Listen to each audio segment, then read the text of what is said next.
ఇప్పుడు వచ్చిన 5 ఏళ్లలో మొదటి 2 ఏళ్ళు కరోనా తినేసిందండి. అభివృద్ధి చేయాలంటే ఎక్కడ చేస్తాడు?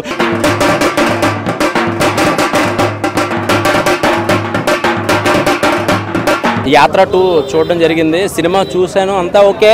అంటే పాదయాత్ర ఫస్ట్ 1 చూశాక పాదయాత్రతో స్టార్ట్ చేసిన రాజశేఖర రెడ్డి గారు పార్ట్ 2లో ఒక 15 మినిట్స్ అంటే ఆయన పాదయాత్ర చేస్తుండగా ఆ హెలికాప్టర్ సీన్ ఏదైతే జరిగిందో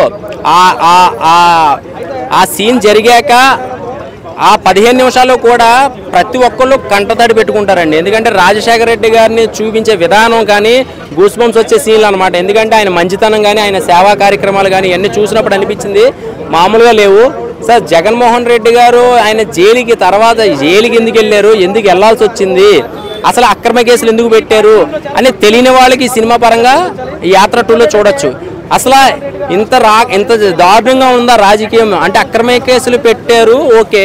సీఎం అంటే ఈయన సొంత పార్టీ పెట్టాక సోనియా గాంధీ గారు ఎలాగైతే ఆపారో ఈయన్ని ఎక్కడికి వెళ్ళకుండా పాదయాత్రలు చేయకుండా ఓదార్పు యాత్రలు చేయకుండా ఎలా ఆపారు అనేది సినిమా పరంగా చూపించారు. సో జైలు సీక్వెన్స్ ఒక 10 నిమిషాలు ఉంటుందండి.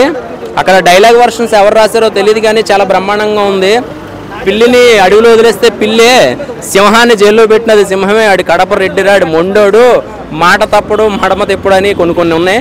సో సినిమా పరంగా ఓకే కానీ క్యారెక్టర్లు అయితే మాత్రం చాలా తగ్గిపోయినాయి అండి. షర్మిల గారి క్యారెక్టర్ కానీ రోజా గారి క్యారెక్టర్ కానీ సినిమాలో కొన్ని క్యారెక్టర్లో రాజకీయ నాయకులకు తెలుస్తుంది కానీ కామన్ మ్యాన్కి తెలియదు, పలానా ఓల్డ్ అని తెలియదు. అంటే ఆ ఫేస్ ఇప్పుడు భారతి గారి క్యారెక్టర్ ఉంది కాబట్టి ఓహో భారతి గారి క్యారెక్టర్ అంటే మనకి తెలుసు కాబట్టి సేమ్ ఫేస్ ఉంది, మిగతా అనేది కొంచెం డిసప్పాయింట్, అది ఒక్కటే డిసప్పాయింట్. కానీ సినిమా పరంగా అయితే మాత్రం అంతా కూడా ఓకే. కానీ ఇంకోటి కానీ హిట్ అయ్యాయి.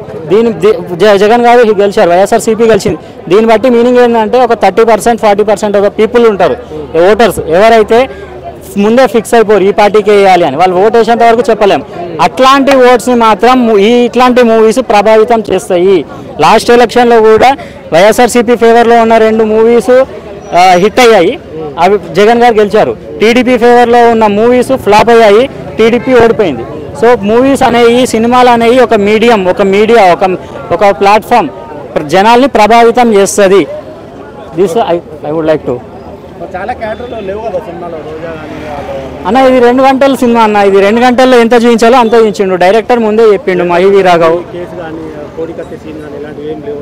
అన్ని తీస్తే అది టీవీ సీరియల్ అవుతుంది అన్న, రోజుకో ఎపిసోడ్ తీసుకోవాలి. ఇది బయోపిక్ కాదని అంటున్నాడు కదా. బయోపిక్ అంటే మీనింగ్ ఏంది? ఒక బయోగ్రఫీ అంటే బుక్, బయోపిక్ అంటే సినిమా. అంటే ఒక 50-60 సంవత్సరాలు బతికిన వ్యక్తి మొత్తం స్టోరీ చూపిస్తుంది బయోపిక్. యాత్ర 1 కూడా బయోపిక్ కాదు. వైఎస్ రాజశేఖర రెడ్డి గారి ఓన్లీ పాదయాత్ర పాటే చూపించారు. దాంట్లో సినిమా మొత్తం బయోపిక్ ఉంది అన్న. ఒక 10 ఇయర్స్ స్టోరీ చూపించారన్న. జగన్ చిన్నప్పటి నుంచి చూపించారా? లాస్ట్ 10 ఇయర్స్ నుంచి ఉందన్న. ఫస్ట్ సీన్ నుంచి లాస్ట్ సీన్ వరకు చూసిన అన్న, రోలింగ్ టైటిల్స్ కూడా చూసిన. ఇది 10 years 11 years story. YS Rajasekhara Reddy గారు చనిపోకన్నా ముందు కొన్ని సీన్లు ఉన్నాయి.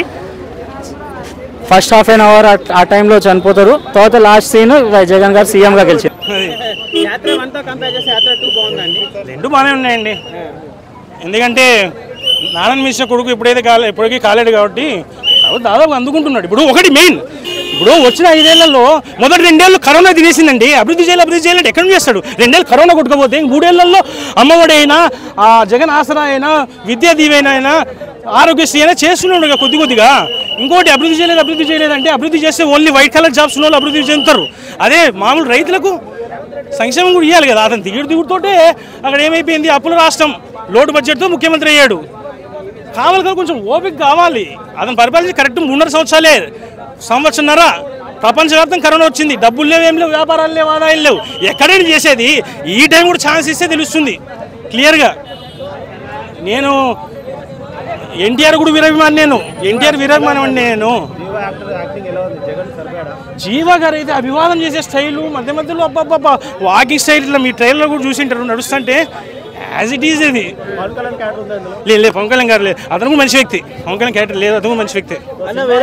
చంద్రబాబును కూడా ఈయన అతను తక్కువ అంచనా వేయొద్దు అంటాడు. లేదండి, జరిగింది చూపించారు కానీ జరగబోయేది చూపించలే. అంటే ఆయన అంతకుముందు ఏం జరిగింది, సీఎం అవ్వకముందు ఏం జరిగింది అనేది చూపించారు కానీ పాజిటివ్ అనేది తీసుకునే విధానం బట్టి ఉంటుందండి. ఇప్పుడు నేను పాజిటివ్ తీసుకోవాలా లేకపోతే నెగిటివ్ తీసుకోవాలి అనేది సినిమాని చూసాక నాకు ఏమనిపించింది అంటే జరిగింది చూపించారు, జరగబోయేది ఏంటనేది నేను చూడలేదు.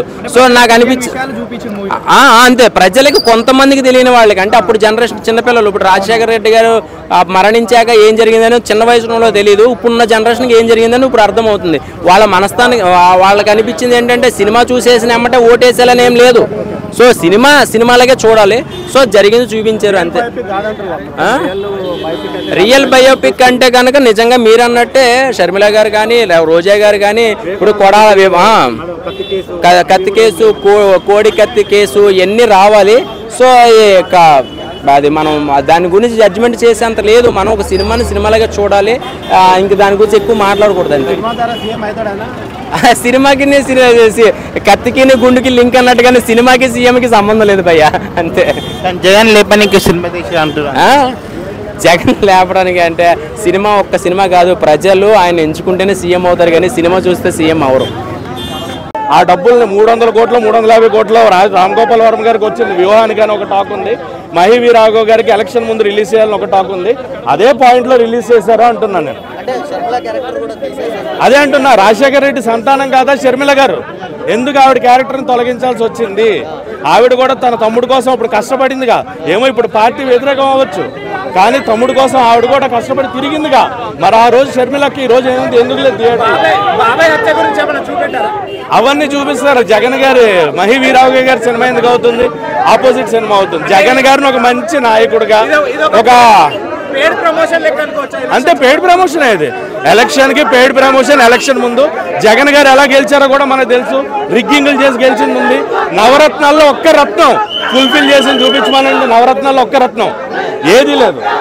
సో ఇవన్నీ కూడా మనం ఆలోచించుకోవాలి. ఇలాంటివన్నీ మనం కరెక్ట్గా ఆలోచించుకుని నిజంగా జరిగాయా లేదా, సినిమాని సినిమాలాగా చూడండి, రాజకీయాలతో కంపేర్ చేయొద్దు అనేది మటుకు చెప్పదలుచుకోండి. జగన్ గారిని ఎంత మంచి నాయకుడిగా చూపించడం నచ్చలేదు. ఎందుకంటే ఆయన ఏంటో అనేది మనకు తెలుసు. సో అలాంటి తప్పుడు ప్రచారాలు, తప్పుడు ఇన్ఫర్మేషన్ చూపించొద్దు అంటున్నాం. సినిమా పరంగా చూడండి. అంటే జగన్మోహన్ రెడ్డి క్యారెక్టర్ కాకుండా నిజంగా ఒక మంచి నాయకుడు జనాలకి దొరికితే రాష్ట్రం ఎంత బాగుపడుతుంది అనే దానికి జీవా గారి ఎగ్జాంపుల్. జగన్ లాంటి నాయకుడు రాష్ట్రానికి వస్తే రాష్ట్రం ఎంజీ కారు ఎక్కుతుంది అనేది జగన్ గారి ఎగ్జాంపుల్. ఇది నిజం కాదు, రియల్ బయోపిక్ కాదు, మొత్తం ఫిక్షనల్. ఆయన రాసుకుని జగన్ గారిని ఎలాగైతే చూపించాలి ప్రజలకి, ఎలక్షన్స్ ముందు మళ్ళీ గెలిపించడానికి ఏం కుట్రలు చేయాలి అనుకున్నారో ఆ కుట్రలో భాగమే యాత్ర 2. అన్ని ఎందుకు పెట్టాలన్నా? ఇప్పుడు మీరు ఇంకో మూవీ తీయండి, మీరు కూడా ఒక కెమెరామ్యాన్, మీరు కూడా ఒక టెక్నీషియనే కదా. మీకు నచ్చినట్టు మీరు ఇప్పుడు సోనియా గాంధీ గారిని విలన్లా ఎందుకు చూపిస్తున్నారని నేను డైరెక్టర్ గారిని అడిగినప్పుడు నా సినిమా నా ఇష్టం అన్నాడు.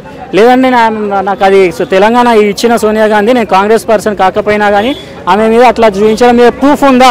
Sonia Gandhi if you can't defeat him destroy him అని అన్నట్టు మీద ప్రూఫ్ ఉందా అంటే లేదు అని అన్నారు.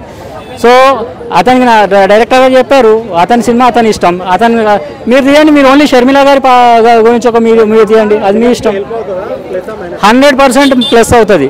సినిమాలు అనేవి జనాల మీద ప్రభావితం చేస్తాయి. లాస్ట్ టైం కూడా ఎలక్షన్స్కి ముందు ఒక 4-5 సినిమాలు వచ్చాయి పాలిటిక్స్ రిలేటెడ్. కమ్మరాజ్యంలో కడపరేట్లో వచ్చింది, యాత్ర వచ్చింది, మరి టీడీపీ ఫేవర్లో మన ఎన్టీఆర్ కథానాయకుడు మహానాయకుడు వచ్చింది. ఈ టీడీపీ ఫేవర్లో వచ్చిన 2 సినిమాలు ఫ్లాప్ అయ్యాయి, వైఎస్ఆర్ ఫేవర్లో ఉన్న 2 సినిమాలు 3 సినిమాలు హిట్ అయ్యాయి.